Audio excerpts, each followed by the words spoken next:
That's right. It's 5 o'clock. I'm Bob the Cigar Guy. This is Travelers Rest, South Carolina. It is time to clock out and get home. That's right. Get off that clock. Get out that door. Get in that car, truck, vehicle, motorcycle, whatever. Not motorcycle. Please don't be. I don't think you can listen like that on a motorcycle. Of course, I guess if you got speakers, you could. But anyway, I digress. Get to living. The weekend is here every week. This is week 40. I can't believe it. From Camacho presents I Gotta Smoke, so let's ride with me, BTCG, episode 40. That's right. Every week without fail, I have put out a podcast at 5 o'clock on Friday, except last week. Last week I screwed up. I posted it, but I posted it evidently for 12 o'clock at night or 1 o'clock or 2 o'clock in the morning. Right? My bad. But it's still safe. It's still flavorful. It is sealed for your protection, so you can go ahead and you can enjoy it. And I am once again 3 weeks in a row smoking on this Camacho 2025 limited edition, right? This is sponsored by Camacho. If you want to smoke a good cigar, why not smoke a Davidoff, an Avo, a Zeno Nicaragua, a Baccarat, or that Camacho? You want to live life bold? Oh, yeah, you do. Yeah, you do. We only go around this world one time, and you want to make sure that this time is the best time that you can have, full of fun and adventure. And if you want something full of fun and adventure and flavor, might I suggest firing up a Camacho? Now, Camachos are safe, not flavor wise. They got some flavors that'll get your attention, but they're safe because they make a big deal about good quality construction. They want to make sure that every cigar smoking experience that you took some time and some coin out for is something that you're glad you did. That if there's an issue with it, it's because you forgot to go to the bathroom before, or your dog ate your cigar or something like that. They don't want to be part of anything but the greatness of the moments that you need. And I'm going to tell you this, you need those moments. You need peace, pause, reflection, rest, fellowship, hanging out time, bonfire time, tailgate time, lounge time, back porch time, front porch time, side porch time, firework time, all the time. Christmas time, Thanksgiving time right about now, 5 o'clock on Friday, because that's what I'm doing. It is actually Friday, the week before, at 3:30 South Carolina time. So I plan to be smoking at 5 o'clock. I won't be watching myself because that's just kind of weird. But I hope you're watching, and I hope you're having a great week. How was your week? Man, I hope it's fantastic. I do. I really, really hope you had a fantastic week. I hope this week was better than last week, and next week is even better than this week. I hope that for you every week for the rest of your life. I know it's not going to always happen, but we can always have hope, and we can always know that tomorrow's coming. So stay around as long as you can, because better days are coming. Today's not that bad, I hope. But if you know anything about this, if you've been here for 40 episodes, oh my gosh, 40 episodes, wow, you're awesome. You know that this is unscripted. You know that I got new audio, and I still don't know what I'm doing. So sometimes the audio is great. Sometimes I'm still in progress. So hopefully this is great audio. Hopefully it's working well. If you've got any advice or any suggestions or any critiques or criticisms, I am more than happy to hear it and see what I can do to apply it, because I want to make sure, just like Camacho wants to make sure that you have a great smoking experience, I want to make sure that you have a great hour ride home. Now, if you get home before that hour, I highly recommend you shutting me down, get me off, and get in the house. Get to living, because the good life is on the other side of that car door. When you get out there and you turn them keys to get in the house and you see the people that love you and that you love back, man, there's nothing better than that. We don't work We don't live to work, we work to live. So you've done working, now get to living. But like I said, this is unscripted and it's a challenge because some weeks I got stuff to say. Some weeks, seat in my pants. Some weeks, my pants ain't the best in the world because it just doesn't come together. But I really appreciate the flexibility. If I wrote out scripts and wrote up everything else, I think it would be more of a canned presentation. I think it would not be in line with maybe the stuff going on today in society and stuff like that, or just stuff going on in my head because I got a lot of stuff going on in this big old bucket of mine. And so last night, sitting there with the first lady watching TV, was it last night? I think it was last evening. We usually watch The Rookie. Love The Rookie. We've watched the series 3-4 times, all of the seasons. And my Gracie's children, Macy and Caden. Gracie works at the car mill with me, but she works at night. So we watch Macy and Caden pretty much Sunday through Thursday, Sunday through Friday. Whatever day else she has in a week, she has off. And she'll take that and she'll have the kids that day. But she's got some scheduling things where she's having to take classes in the day and the night, and the day and the night. And so she goes in different times. And so she decided to bring the kids later. And so when we were eating dinner with the kids every night, we watch Rookie. Well, they really like Rookie. And so I feel kind of guilty for watching Rookie without them, because then I either have to go back and watch another video of it again, watch it a second time, or say, no, that's not it. We're just skipping to the next one because that's where we were last time. So we leave Rookie off. And so usually, so good. Usually I will pick up the remote. Let me back up. I hate the way you got to watch TV now. It's a whole lot cheaper. I was kicking and dragging my feet to change technologies to where you do the streaming services. I mean, literally everybody for a year and a half had to sell me on this thing. We bought a nice big old Hawken TV. I had a good TV. We got a big old Hawken TV. It's got a lot of those app stream services garbage on it. And it was a whole lot cheaper to pay for those than to do, and we could get this and that and the other. And so I said, fine. I said, is it difficult? And they said, no. I said, well, I just want to be able to watch Forged in Fire, Storage Wars, American Pickers, and Junkyard Wars or something like that. I'm a pretty simple feller. Pretty simple, to be honest. And they kind of showed me how to do it, but I think they flim-flam me because that's not how it works. And so now, instead of just turning on the remote and then going to the channel guide and then scrolling through the channel guide for 6 to 7 minutes to find out what I want to watch, knowing what area, the 300s, the 500s, the 1700s, whatever area it is for the shows that I like to watch, they're kind of compacted together. I can just go there and do and be done in 6-7 minutes. Well, now I got to use a remote. I got to get out of that menu and go to another menu. And I got to get out of that screen and go to another screen. And then that screen, then I have to scroll down 2 or 3 things. If I push one of those things first, I'm buying a movie or I'm going to another screen. Then I got to figure out how to back out of that screen.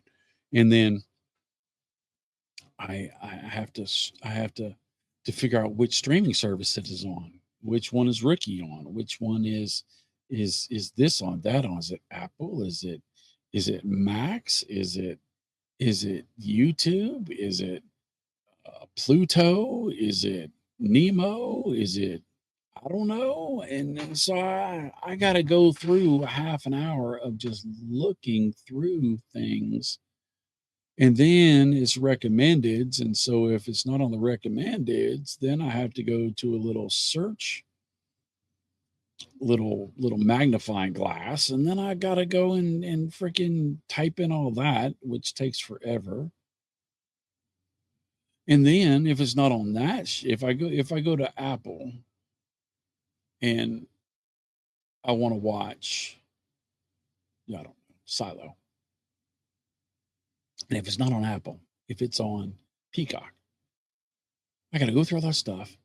I get to finally to the Apple search, and I hit the search, and I type in Silo. It's not there.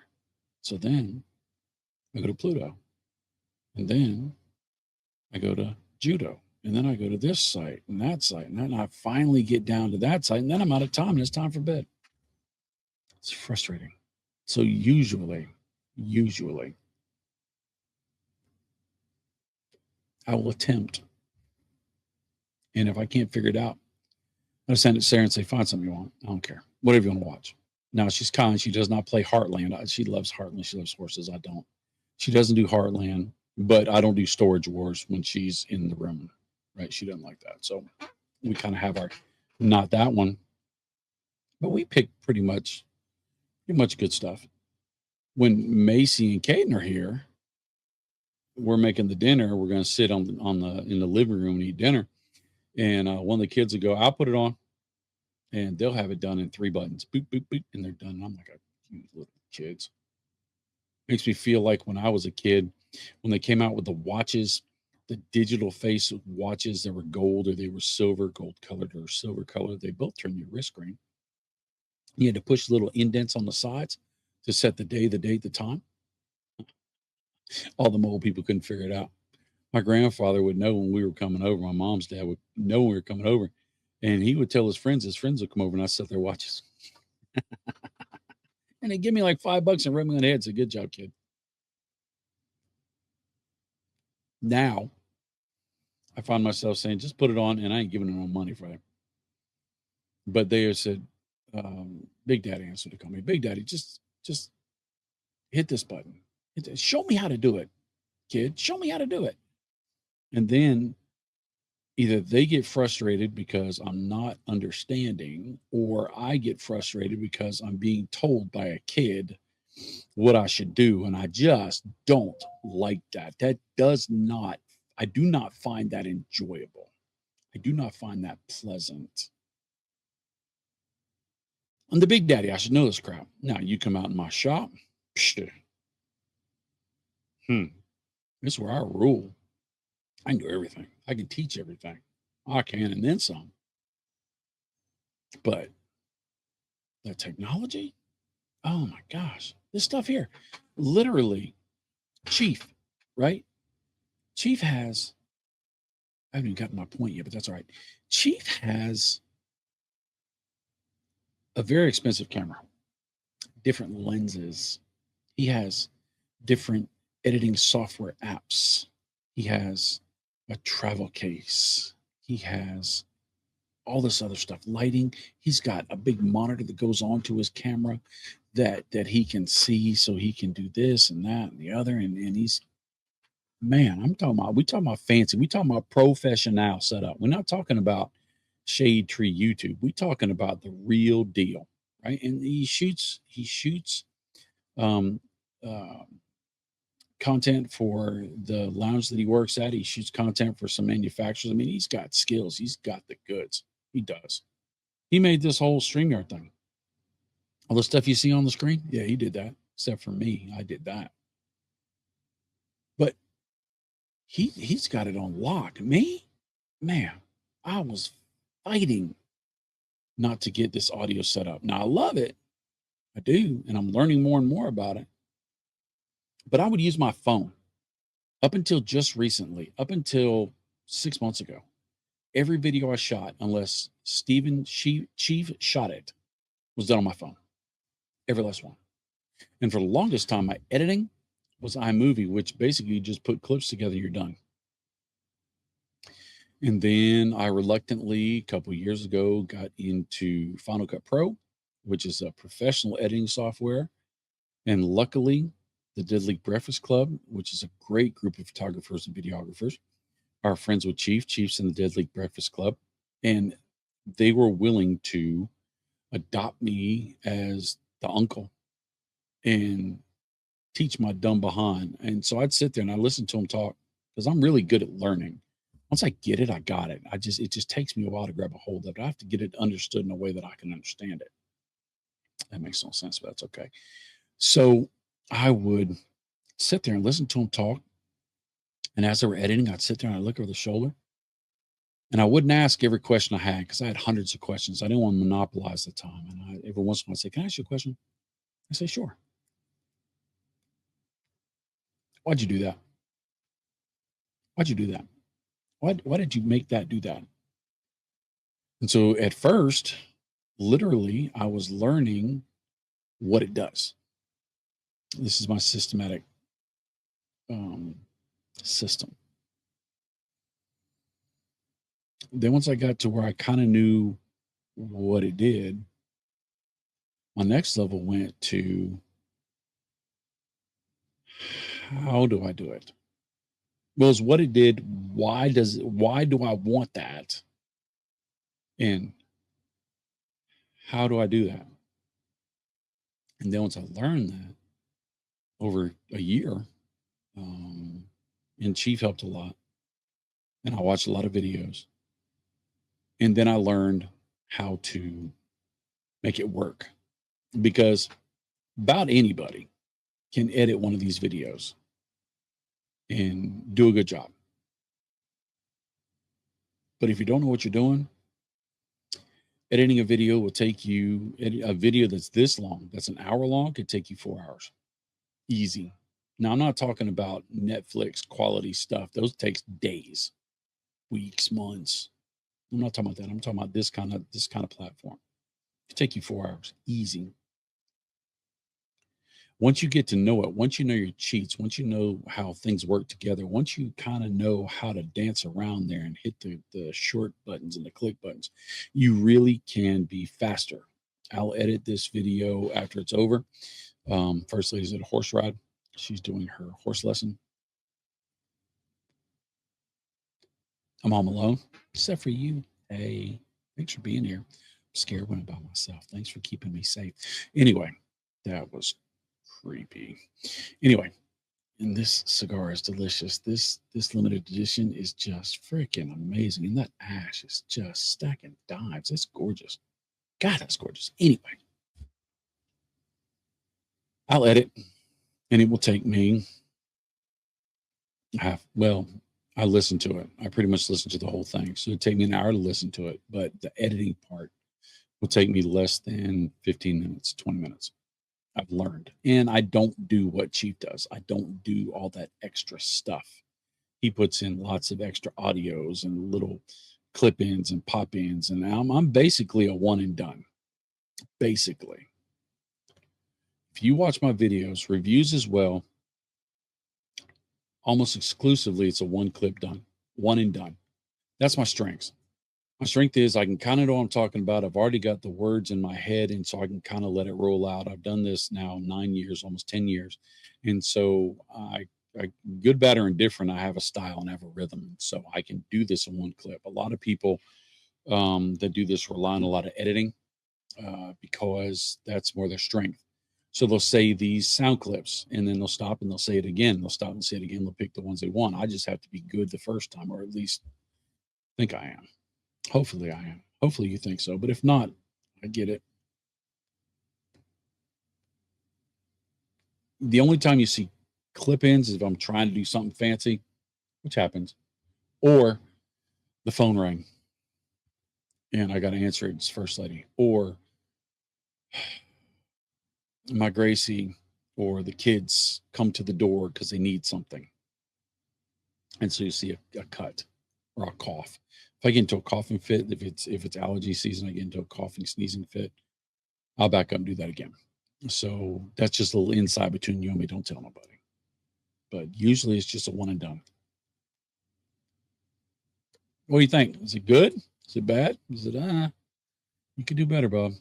Put a little more pressure into it. Give it a little more work, right? But I say all that to say this. I went through that whole thing, 20 minutes.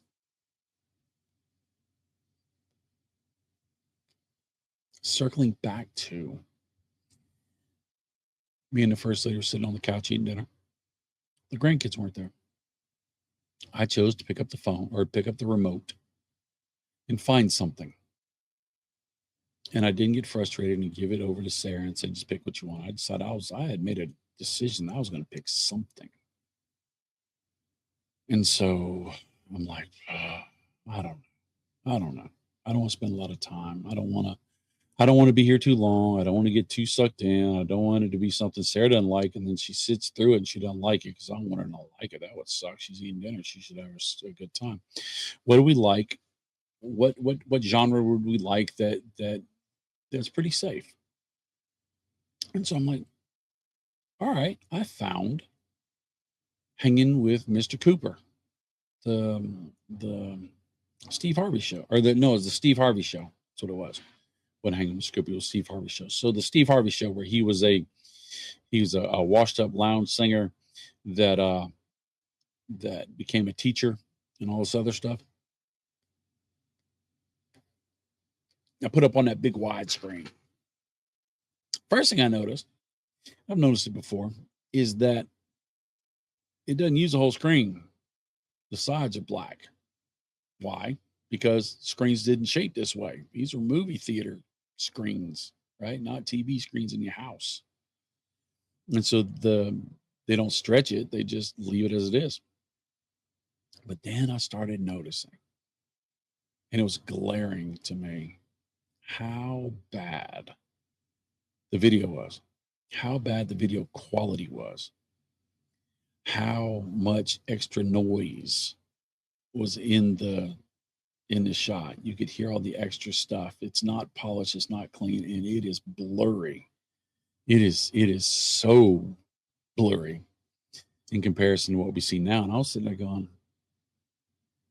man. So I cleaned my glasses and I looked, and still bad. And so I told Sarah, I said, hey, did you notice that this is really fuzzy? She says, yeah, it probably because of it's transferring over to a different thing in this. And I said, I don't know. I think it's probably just from that technology from back then, because they didn't have Ks, right? They didn't have 2K, 3K, 4K, right? They have none of that. Heck, I remember my first computer was a 386 from a 286. It was a 286. They added a chip, made a 386. And I thought that was fast, right? The whole big tower with the monitor, and you've got mail. And when you hit the dial up, it'd make that noise, the AOL, and the little dude halfway running through till you connected, right? Nothing like today. So nothing like today. Heck, I see these little comments every once in a while on Facebook or YouTube, the little shorts, and it says, you have more technology in your phone than they had computing ability to land the Apollo on the moon. Yep. It's crazy, right? It's crazy. If you look at that movie, Hidden Figures, great movie. I love that movie. You look at that movie, Hidden Figures, and you see that computer with everything spinning and clocking and shaking and jocking, and it just prints out just a couple things. Man, I believe that. I do. And if you think about it, remember the printer that you'd have at school, or you're probably not this old. You'd have it at work, and it was that long, wide paper. It was like 2 feet long, and it had little indentations on the bottom, on the sides, so that it would actually scroll up. It would actually make the paper move up and down, and it was out of a big box that would just unfold like an accordion that had a darker green line, a lighter green line, and a white line, and a darker green line and a lighter green line. Now that was great for me with my ADHD, because even though it was small, I could write my words and stay online, and I could find things much easier. And I was, I'm just weird like that. But I remember that. I remember,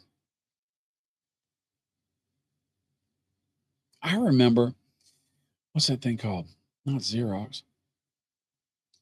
It was this goofy machine that you would print out stuff for kids and stuff for everything else at school, and the ink was purple. And you literally put the picture, whatever you did, whatever paper you want to copied, on this drum, and you snapped it into the drum, and the drum would spin around, shoot, shoot, shoot, shoot, shoot, shoot, shoot.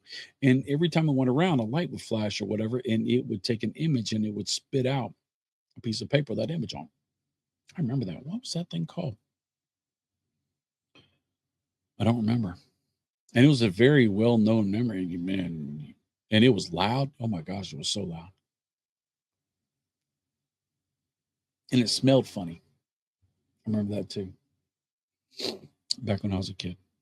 Back when I was a kid in the library, we had the card catalog. We used the Dewey Decimal System. The card catalog. I love that thing.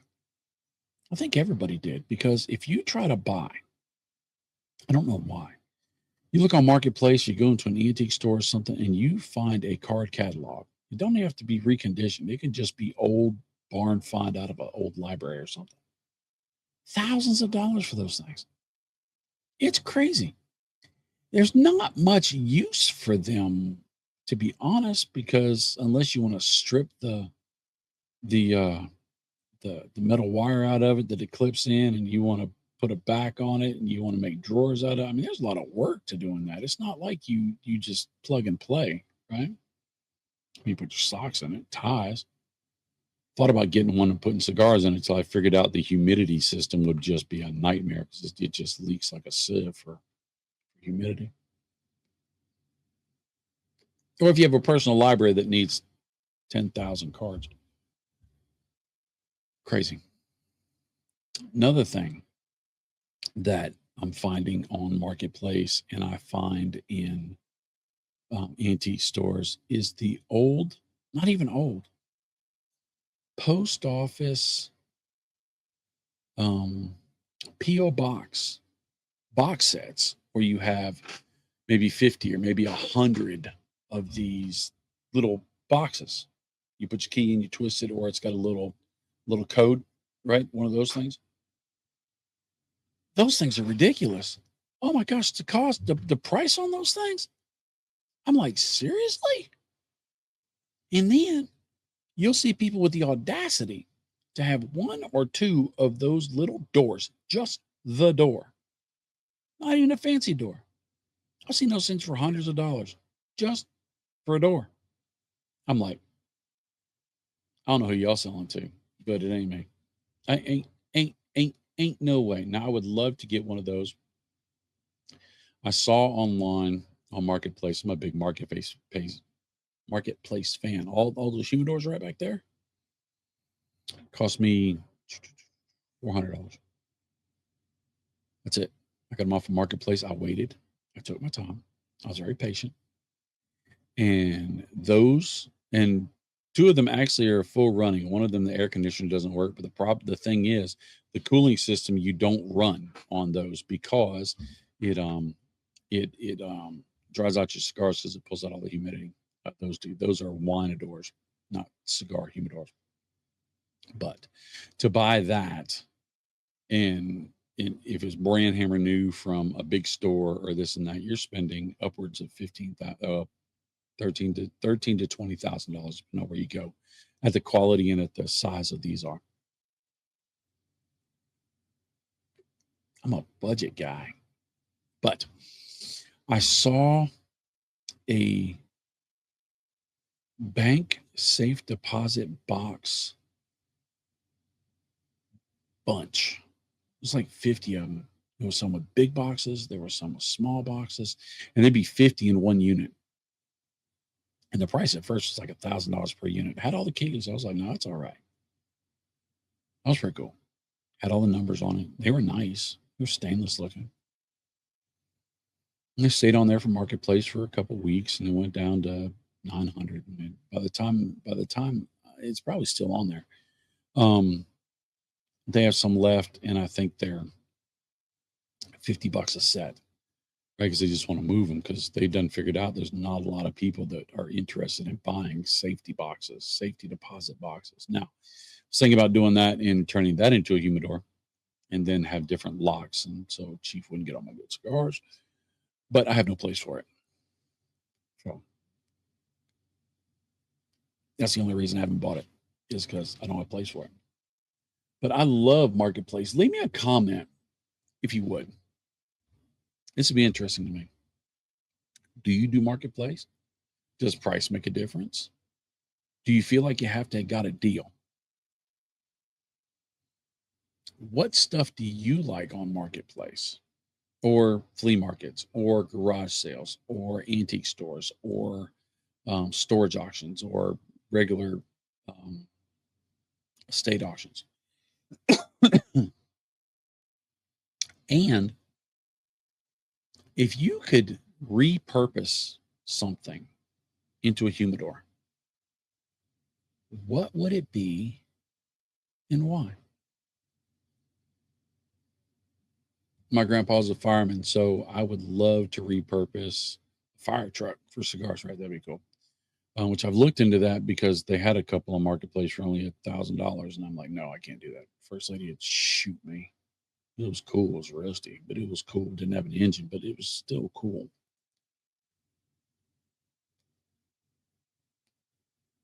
But my grandpa was a fireman and he was a firefighter. And so we took a fire extinguisher and we cut it up and we made a hinge on the front so you could open up your cigars or something like that. Ammo box or um, cupboard. What? Just it could be anything. It could be toolboxes. It could, and you could think out of the box. It could be, I don't know. I don't know. That's what I'm asking you. What what would you? I'd like to know. It'd be interesting to know. Number one, but number two, it just gives me ideas for the future. To be honest. And I like to say, if you give me ideas for the future and sometime in the future, if I use it, then I would give you a shout out. But I won't. Not because I don't want to give you a shout out. I love to build up other people and talk good about them every chance I can. But I won't even remember what um, episode I talked about this on, and then have to go back and find that episode and find out what you said and what I said and who said it. And no, I'm not doing all that work. I won't. I'll be honest with you.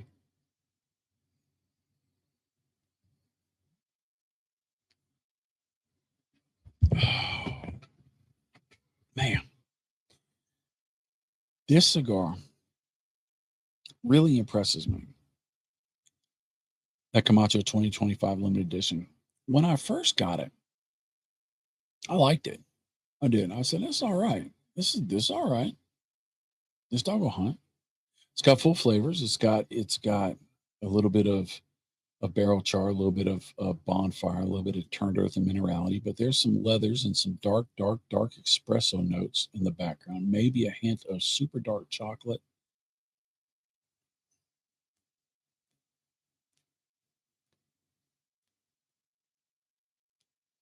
A little bit of black pepper. I'm not willing to say hay or grassy notes, but there is something vegetal and it balances well, but it really sits on the tongue. It really, the flavors dissect. That's a weird thing. The flavors don't blend per se. You can actually pick them out like a fruit salad, like um, a bowl of different candies, right? Skittles, right? You taste your different ones as you're eating them. Each one is a signature all to itself. Some cigars are much more like. There's my phone. Don't know him. Ain't talking to him. Um, Sorry about that. That is one bad thing about not using my phone because it cuts on.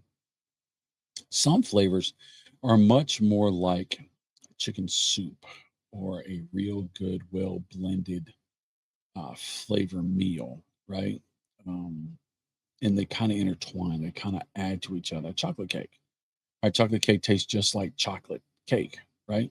But you don't taste the flour. You don't taste the eggs. You don't taste the baking powder. You don't taste sugar unto its own entirety, right? You taste it all together as one flavor. It doesn't taste just like chocolate. It tastes like chocolate cake, right?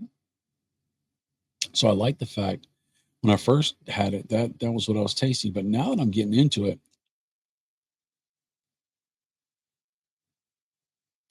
in smoke now, I've smoked, I don't know, 8, 9, 10. To be honest, they're sitting right over here. And so when I look at my little desktop and I don't find something that I'm just like, ah. And so I look around on the thing in Ziploc bags that I got over here, stuff that just came from manufacturers or stuff like that. I'm like, oh, all right, I'll do that. So I've been digging from that tin pretty much. I keep it over here because if I kept it over in Chief side, he'd probably be gone. Which I ain't hating him for it. You know, we both have cigars we really love that I kind of shy away from so that he can enjoy them more than me. And he does the same thing for me. There's a couple, 3, 4 cigars that I really like that he's not that big in. And so he just doesn't smoke them or he smokes them very rarely. Now, the problem is we have some cigars that we both love and we have to share. We have to play nice. Now, I'm not saying that I would ever purposely hide those boxes deep in the humidor. I'm not saying that, but I'm not saying it. And I'm not saying that sometimes after Chief Talk is over on Thursday at 8:15, every Thursday, South Carolina time, 8:15, I go up to the house, like, hey, I got an early morning, 4:30. You gonna shoot something? He goes, yeah, I gotta shoot some photos for something, or I gotta do something else, or I'm sitting here and watch a soccer game. Soccer. And he takes himself a good amount of cigars out of the house. And you know what? I'm fine with that. It is fine. But the ones that we both like, I wish he'd take other ones. But that's a great problem to have. I mean, Chief is both Chief and the First Lady are very important parts of the channel. They're very important parts of my life, first and foremost. And so, you know what the Bible speaks about, you don't muzzle the ox while it's treading the grain. And I've always believed that to be that if you working, if you doing, you get a little pinch, right? You get a little bit. And you ought to be able to enjoy it, not just while you're working. Chief smokes cigars while I was on Chief Talk. But he's not smoking cigars just to sit and smoke cigars. He comes out of the house sometimes when the kids come out to the house, smoke 3, 4, 5 cigars or whatever. He gets out here early and does some stuff. He'll smoke a couple cigars during that time. If he's driving his truck, he'll take a cigar on the way home and smoke it on the way home. And he'll take a handful home, hand out to his friends, and to hang out, and to smoke when he's at home. And I think that's great. I'm so excited and happy that he has that opportunity. Now, I have heard this from a number of people over the years, and I've been guilty of saying it. And I don't fault most people. I will ask myself, what is their intentions in saying it? Are they just trying to be a jerk? Are they good friends trying to crack a joke? Or do they not know? The statement is, oh, you get free cigars. You're only doing it because you get free cigars. Man, I wish I could get free cigars like that. Must be nice getting free cigars all the time. All right. First, I'll deal with the Bob the Cigar Guy channel. We do not get free cigars. We don't. Ever, never. We have cigars that we spent no money on. We put out 300 plus videos a year. We have a dedicated studio. We do live shows for 2 hours long every week. We travel all over the place to cover media. We do business stuff, building relationships with manufacturers and being faithful and being loyal, not loyal. We what we say is we do. We always deliver extra. So we put in the grind. We do our research. We do a lot of research. There's a lot of time we spend doing this. And so, yes, sometimes manufacturers have blessed us with cigars. But it's not that they're free. They're not saying, hey, let's just send Bob some cigars. Let's send Chief some cigars. No. We would like to get this out to where other people could experience it. And we know that they are trusted and they will do what they say. And we will send them cigars so that other people will choose or choose not to buy them. We've been doing this for 9 years, almost 10. And so, if you come up to me now and say, must be nice getting free cigars, I will laugh because I know you're just busting my chops. If you're saying it to be a jerk, I'll smile at you too. I'll say, if somebody is saying it to be a jerk, I'm not saying you would. Somebody's saying to be a jerk, I'll just smile and say, yeah, right. It's a good deal. Y'all try it. Y'all try reviewing cigars. You really ought to. Man, you want some free cigars? Start reviewing cigars. Get your free cigars. That's what I'm talking about. And part of that is giving them the opportunity to try it and find out how much work it is. But also, I think there's some great people out there, you included, that would probably do a great job reviewing cigars, better than me. Probably do better content than the Bob Cigar Guy channel, and it'll probably make an impact in this world.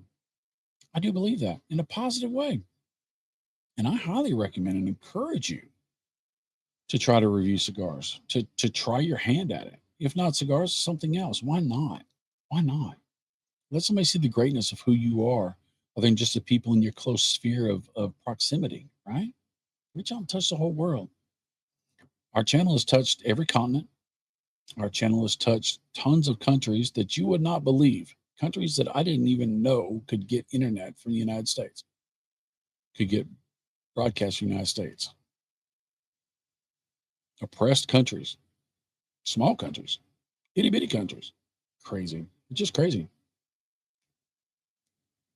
Now, I have said this to some people that identify themselves as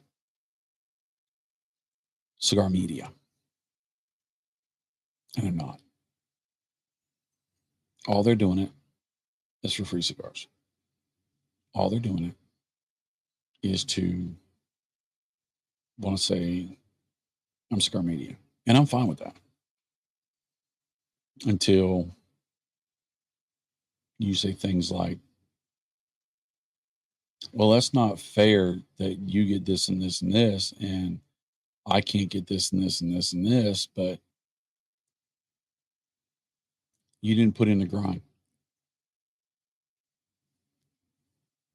We didn't start off like this. Not at all. Very humble beginnings. It grew, thanks to you, it grew organically. People would send us for years, for a year at least, people would send us cigars from their personal humidor that we'd review, and that was it. And then a couple of companies reached out to us and they sent us three cigars. And so I would say, because that was my lowest ask, was 3 cigars. One for me to review, one for me to enjoy, and one for to give to Chief. Now, I didn't say that as much as I said, look, if you'll send me 3 cigars, I'll make sure I pick out the best. If there's a media issue and the video didn't work right, then I can have another cigar to shoot it again. And if it's a user error issue, like I lit it wrong, or I dropped it, or I'm smoking too fast, or I'm outside in the weather and it burns wonky. If it's a me thing, I'll shoot it again. Now, if it's a you thing, if the construction is bad, I'm not going to say, let me smoke another one to make sure this one will do good, because that's not being honest. And we started with a very few manufacturers. And then we slowly worked into other manufacturers reaching out to us. And now we're here. I highly recommend you do it. Take you a lot less than 10 years, I guarantee. If you ever want to do it, if you ever really seriously want to do it, feel free to hit me up on leave me a comment and say, hey, I'd like to talk to you about reviewing cigars. I will be happy to give you all of my knowledge. I will be happy to help you not make all the mistakes that I made, and to avoid some of the pitfalls and put you on the fast track of success, because I'd love you to be a success, and I will want nothing in return. I'm not going to say, tell them that Bob the Cigar Guy helped you. You ain't going to tell them nothing about me. Well, if you make it big, then send me 10% of all the cigars that you get. No, I'm not going to do that. Now, I will say, if you get 100,000 subscribers, give me one shout out, would you? But that's how it happened with us. Tim Swanson and Eric Gutmerson and Coop and Cigar Craig, they all were very encouraging, and they took a lot of time to pour into us. Our manufacturers did as well. There were manufacturers that made life really hard, or there were media people that made life very hard for me. They put my video on their platform, and they weaponized the people against me. And boy, howdy, it was very humbling, the way they caricatured me and talked about me and all this and that. But it was funny. At the end of the day, I was like, dude, that video in less than 12 hours has 800 views. And that was in 12 hours. 24 hours is up to a couple grand. I don't know if we had a couple grand views at that time of all of our videos combined. I was a hillbilly sitting on the back porch. Then I worked into a little bitty old 7x7 shed where I had cleaned out enough space and put some deck boards on the back so it looked like something where the camera wouldn't show. Sitting on a folding chair, with literally, you just reach out from your left hand, your right hand, you could touch toolboxes and yard tools and everything. It's tiny. I had to keep the door open to the barn, because the camera to the shed, because the camera had to sit out almost outside. And the echo was, I was so close to the back to that one door that the echo was ridiculous. And I figured out how to, if I opened the door, it gave me more of an open sound, because it literally sounded like I was in a closet. And I did some goofy things. I did. Justifiably so. The Halloween series, 13 Days of Halloween. I put on Halloween costumes every day, and I did the Tatuaje Skinny Monsters and a couple other to make 13. And one of my costumes, I went to the dollar store, Dollar Tree, and I bought a kid's construction plastic hard hat for $1. And I was a construction guy. And then another day, I got a feather duster for $1 and a sweatband for $1. And I put the feathers in there, and I said I was an Indian. I put a box. I ran out of things to do I put a box on my head, cut a notch out of it where my face was coming out, and I said, I'm a professional boxer. Yeah, it was bad. It was so bad. And then I got a roll of toilet paper, ran around my head, and called myself a mummy. I mean, that's how silly. I can understand that that people could make fun of me, and I'm fine with that. Kind of. I don't mind being laughed at. I don't mind being wrong. I do. I'm human. I don't like being made fun of. It got serious for a long time. I had taken pictures of a ton of the comments, and I would read them over and over again until I decided, that's not right. That's not right. I need to stay positive, encouraging, and people, especially Tim Swanson, really, really, really said, "Hey, do what you're doing. Keep doing what you're doing. You're making a difference." And he took time to pour into me, and that was when he was at the height. He's at the height now, but when he was really exploding, he went from 50,000 to 100,000 to 200,000 really, really quick. Or he went up really fast. I don't think he got that high, but he was going up really high. And he took the time to call me. He goes, "Here's my phone number. Call me." And Eric Gutmerson, Cigar Dojo, he poured into me as well. Cigar Coop gave me lots of advice. I text him lots of questions and he'd answer my questions. Cigar Craig, same way. And so if you ever get into a point to where you want to do something like this, all I'm saying is that, you know what, I am in your corner. Vet my insurance, vet my information, because it may work for me, but it might not work for you. But maybe I can put you on the dog on what not to do. Not to buy a whole bunch of extra technology to start off with, not to go financially in debt, not to worry about numbers in the beginning. You actually don't want a big crowd because you're going to change who you are and your character. And you're going to make mistakes, and you'd rather make mistakes with the small group of people that are loyal to you, instead of being your first experience to somebody being, "Oh my gosh, I'm not watching that again." Right. So you actually want to make your stripes when not a lot of people are watching. And you also want to decide if it's for you. The average cigar reviewer on YouTube at one time, especially COVID, there were thousands. They didn't last 2 years. They didn't last a year. Most of them, they figured out how much work it was. And I will tell you, cigar manufacturers issues. Cigar manufacturer told me, saying, "Look, until you've been around 4 or 5 years, we really don't think you're going to be around.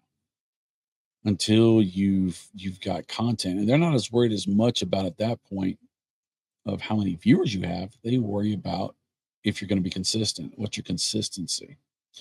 Are you putting out 30 videos in a month and you don't do it for 3 months? That ain't no good. You putting out one a month? Well, that's going to be kind of on the weak side. Put out a couple a week. They don't expect you to put out 300 to 400 videos a year, like we do.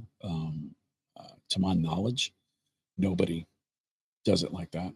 We just grind. I love smoking cigars. I love hanging out with you. I love honing my craft. And so we have lots and lots of opportunities. Opportunity for First Lady to come on. So that's another video once a month. Chief comes on at least 4 times a month, and 5 times depending on the weeks. So we got a lot going on. We've got a lot of Davidoff Camacho is sponsoring us, right? And Camacho, I committed to 40 videos, 40 podcasts this year, but my goal is not to miss a single one, which means sometimes that I don't get to do what I want. If I'm not feeling well, or if I know it's going to be very busy at work, or I know I'm going to be traveling, or I know this and that, and I just am tired, or I just have stuff to do around the house, or I want to get on my forge, right? I want to go make a coin ring. I want to go build something, but I got these responsibilities to do. And so I will sometimes, especially this type of content, I will stack videos. I will do 2 or 3 podcasts, and I will post them up when they're supposed to drop, so that I know that I have the content. When we came back from PCA, Chief was dropping his content every day for the first 3-4 weeks, instead of me just sitting back and not doing content, I shot videos, so that by the time it was my turn to drop my content, I dropped 30 something videos every day. Every day I dropped a video, 30 something videos. I couldn't have done that if I was just like, well, I get it when I get it. I'll go to the beach. I'll go to the lake. We're having a cookout. Let's go to the cookout. You have to balance things. If you're going to do anything, do it to the best of your ability. How's the best? You're better than you were yesterday. That's it. Don't try to compete with anybody else. Don't try to be the next so-and-so, because you never will. If you're successful to the masses, it's because you are successful to the masses. They've already got them down pat. Don't beat them, right? Be you, because you are awesome. And I don't know if this content was interesting to you. I just kind of got off on a rabbit hole talking about technology, and it just took off over here. But it's one of the great things, or the pitfalls, of being unscripted. What it is what it is. So what it is, right? We've got a lot coming up real soon. We've got the Florida Barn Smoker in 6 weeks, which I'm looking forward to. Chief is working at the Cigar Lounge in Greer. I will be going. I've been going there semi-regularly now, having meetups with people. So we've been hanging out and doing that. If you're ever in the area, usually on a Saturday evening, because Chief works Friday days and Saturday evenings, hit me up and we'll make sure we try to be there so you can come hang out and hang out with Chief. He does a great job, and hang out with me, and I'll bring some friends too. You meet some great new people, right? I'd love to see you. I'd love to hang out with you. But I say this because I ought to, but I also say it because I mean it. If you're a cigar smoker, you owe it to yourself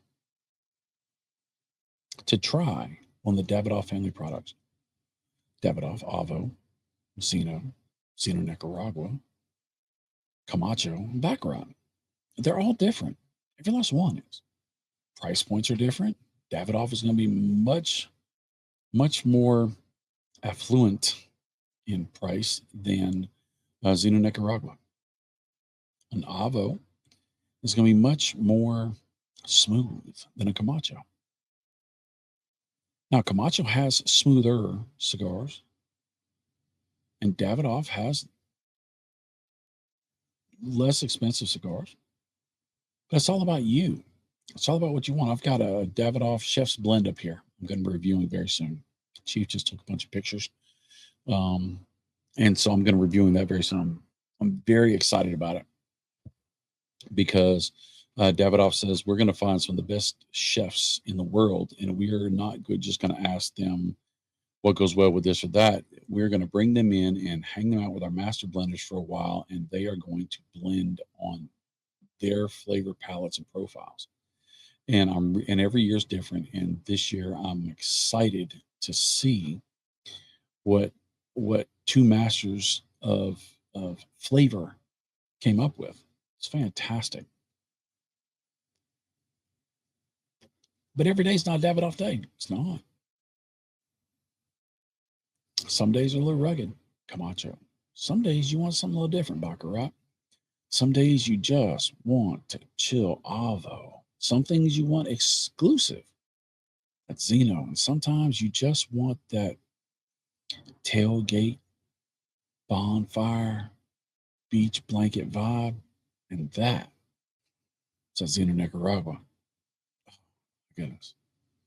And so get some, try some. Leave me a comment, tell me what you think. But now I blame you. No, I have run my mouth for 59 minutes. It's time for you to shut that car off, get out of that car, get into the house, and get to living. Now, if you're driving down the interstate, don't shut off the car and get out right now. Get to where you need to get to. Thank you so much for hanging out with me. I hope you answered those questions I asked earlier. If you don't remember, go back and watch them because I can use the minutes and views. Sorry.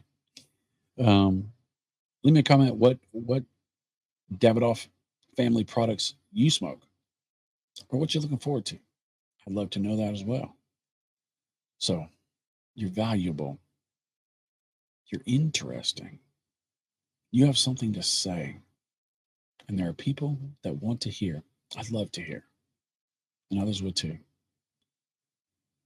So live a great story, tell your story, and make it as long as possible.